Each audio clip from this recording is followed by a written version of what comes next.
Yaitu adalah kontrol karbo. 2. Prioritas protein. 3. Selektif terhadap lemak. 4. Puasa.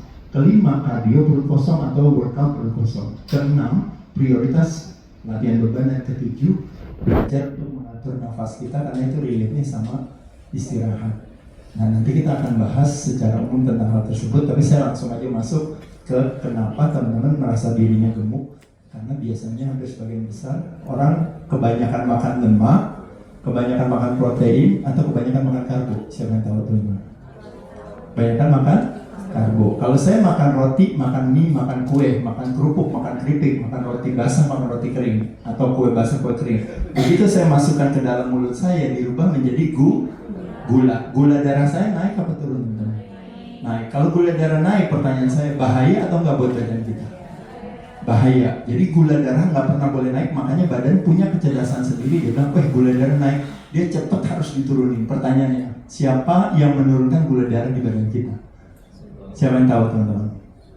Pankreas kita merilis ada satu hormon namanya insulin. Jadi insulin itu adalah ibarat kayak Grab dan Gojek. Begitu ngelihat gula darah naik, dia langsung hadir.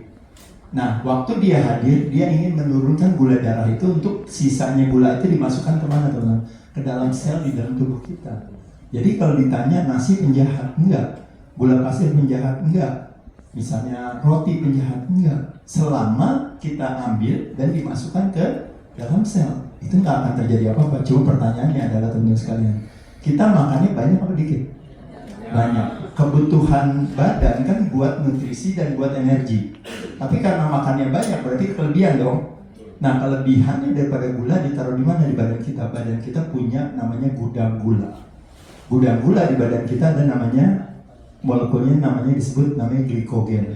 Satu di liver kita, satu di otot rangka kita. Jadi kalau saya makan nasi, makan roti, makan mie, kalau teman-teman misalnya makan, kan kelebihan tuh gula darahnya naik di atas. Nah, pankreas kita merilis hormon insulin untuk membalikan ke baseline-nya. Baseline-nya itu 90-100 mg per desiliter darah. Jadi begitu gula darah kita naik, dia harus turunin. Karena kalau terlalu terjadi yang namanya hyperglikemia itu bahaya. Dia harus cepetan turunin. Nah, begitu dia turunin, nah nanti ada perjalanannya di sana. Tapi sebelum itu saya mau kasih tahu sama teman-teman sekalian, siapa yang di sini selalu membuat satu identifikasi diri kalau saya adalah orangnya yang tidak mengenal rasa kenyang dan cepat lapar. Siapa? Angkat tangan di sini. Ada? Banyak gak? Rasa kayak gitu? Banyak gak? Ada ya? Banyak. Ada. Ya? Ketika sekarang saya tanya, apa yang membuat masyarakat di Indonesia gemuk? Apa jawabannya? Karena masyarakat Indonesia senang makan. Pertanyaan saya, kenapa senang makan? Karena punya nafsu makan. Betul sekali. Pertanyaan saya, gimana ceritanya kita punya nafsu makan yang tinggi? Jawabannya adalah dengan hanya menjawab 3 hal ini aja. Kalau saya makan karbo, gula darah saya naik tinggi. Kalau saya makan protein, gula darah saya segini aja. Kalau saya makan lemak, gula darah saya nggak naik sama sekali. Pertanyaannya, berarti setiap saya makan karbo, gula darah saya naik paling tinggi. Kalau naik saya paling tinggi, untuk dibalikin ke baseline-nya 90-100 mg desiliter darah, berarti jaraknya makin jauh apa makin dekat? Nah, kalau makin jauh berarti penurunannya semakin curam. Nah, penurunan curam apa yang menjadi sobat gitu loh, kalau orang tanya masalah saya. Misalnya kalau curam itu masalahnya apa? Jawabannya, semakin kita makan karbo naik, begitu diturunin sama badan karena harus dibalikin ke 100 mg desiliter darah, begitu dia turun nih, itu yang disebut namanya sugar crash. Pada saat itulah badan menginstruksikan 3 hal pada badan kita, yaitu adalah apa? 1, lemes. 2, ngantuk. 3, lapar, kepengen makan lagi. Poin dari ceritanya adalah, teman-teman sekalian, yang membuat kita lapar bukan karena kita belum makan. Yang membuat kita lapar karena kita baru habis makan karbo. Hanya nunggu 1 sampai 1,5 jam terjadi yang namanya sugar crash tadi. Makanya kenapa untuk supaya karbo gak jalan sendiri naik ke atas, makan karbonya barengin sama protein dan lemak, naiknya lebih lambat. Atau karbonya last, is not carbo first, lebih lambat lagi.